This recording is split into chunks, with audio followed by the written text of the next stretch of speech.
$3.96 a gallon for gasoline, $4.49 a gallon for diesel. We are going to be seeing a crisis here soon, where a lot of cars are going to be parked, a lot of trucks, and people are going to be not working because they can't afford the fuel in order to get to work. Come on, America. Let's do what we know we got to do. Talk to you shortly. Good morning, everybody. Welcome to Getting There with Pat F. Today I'm going to talk to you about something. I want your input. Where do you think we're going? How do you think we're going to get there? Now, the average income of a household is going to be changing rather quickly because the prices of fuels are going to be subtracting greatly from our income to survive. That's right. I want to know what you think we can do.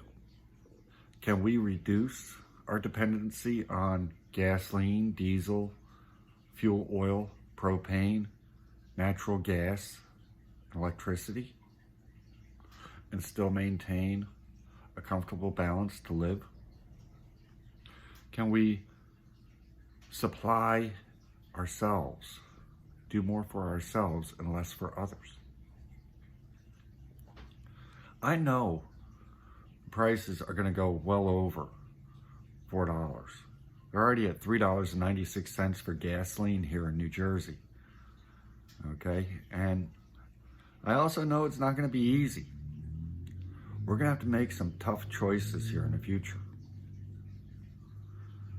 And, well, we're going to come up with our own answers because I guarantee you, when you complain to the state and the federal government, they're going to say, it's not our issue.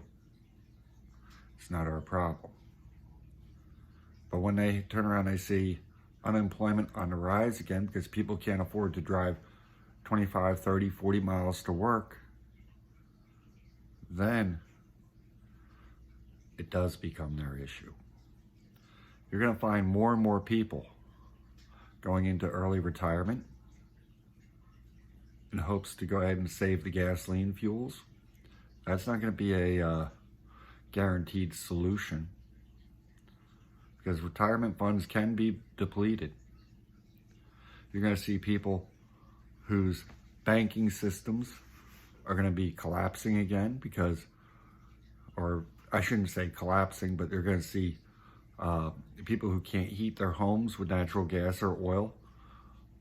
My boss just bought 100 gallons of fuel and it cost them almost $600. So you think about it.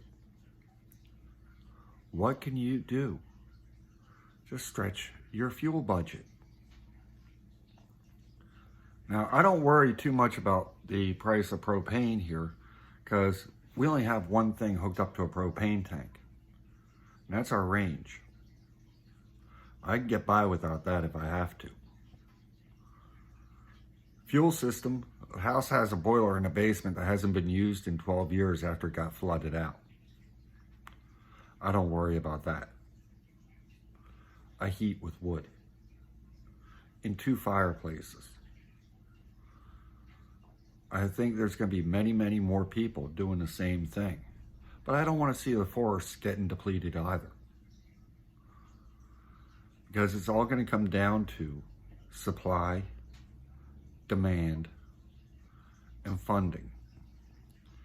If we want to go ahead and pull together and do the right thing, that means we're going to be looking at a bunch of alternatives that might not look quite so pleasant. But remember,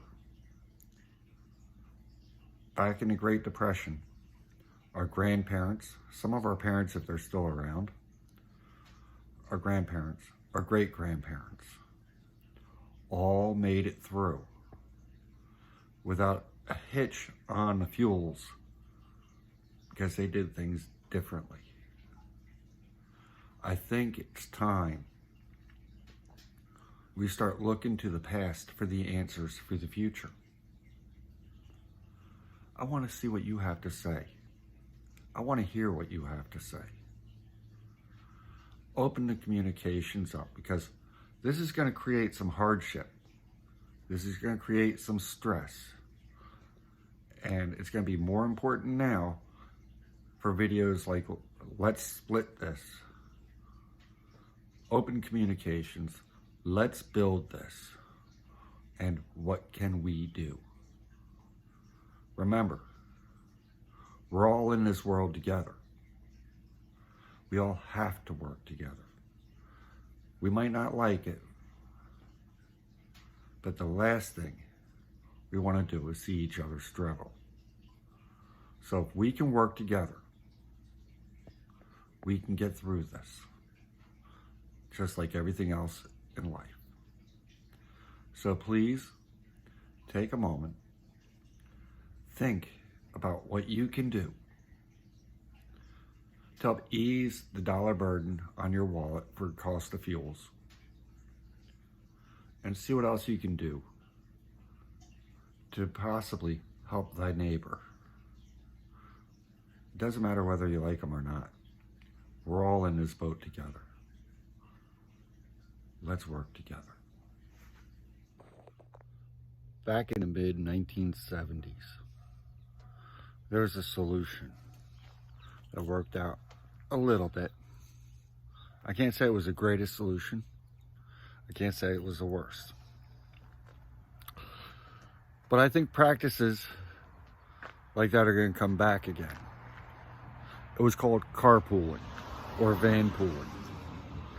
That's where if you had a group of people going in the same direction, you'd all share the ride and alternate vehicles, either daily or every other third day or something like that, through the members of the car or of the carpool. This did a few things. This reduced a little bit of pollution. It reduced the stress and burden of fueling all the cars all the time. And it got us through. Wasn't most pleasant, but it got us through. Somebody always had a hurt feeling, or was out one day or whatnot. But that's one solution. Public transportation is great when you're in the city, inner cities,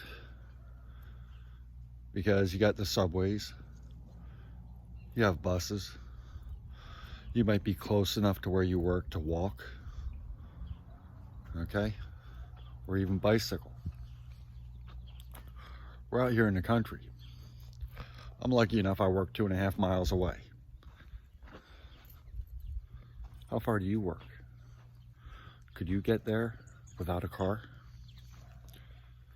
I could walk to work if I wanted to, or if I had to. But I think this is going to be getting put to use this summer, quite extensively.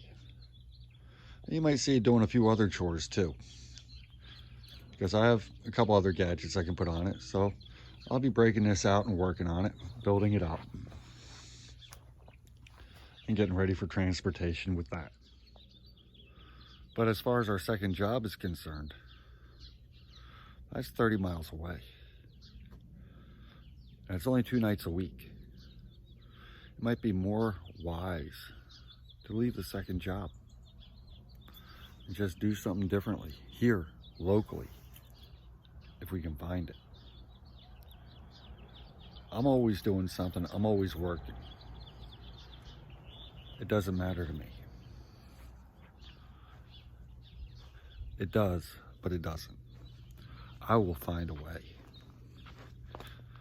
But I'm asking you all, pitch in with your ideas. See what you think. Because if we keep using gasoline and fossil fuels the way we do, we are going to be in for a very, very rude awakening. We have to look at all of our alternatives. And I don't see the electric car, sorry Elon Musk, I don't see that as being the answer either. I see it being more economical, but I don't see it as the complete answer. So let's get some scientists in here. Let's get some engineers. Let's get some shade tree mechanics in here. Let's get some real people in here answering these simple questions about how we can take care of ourselves better for comfort and fuel. We're all in this together. If you like this question and this topic, then please like and subscribe to the channel, because I've got plenty of questions that will be needing to get answered. I know there's going to be more questions coming in than answers going out. So, what do you think you can do for your situation coming up at hand? I know some people have no choice but to drive a company service truck or a car to work. I know that businesses are not going to want to fund our fuel tanks and our fuel dependency to go to and from work in our own personal cars, because, well, after work what happens is people drive it and do their other chores, and they have to fill up on the company dollar again, and that's not going to work out too well for the company either. So give it a few minutes and think about it. We're all in this boat together, as I've said. We got to come up with a solution, folks, because it ain't looking good. Talk to you later.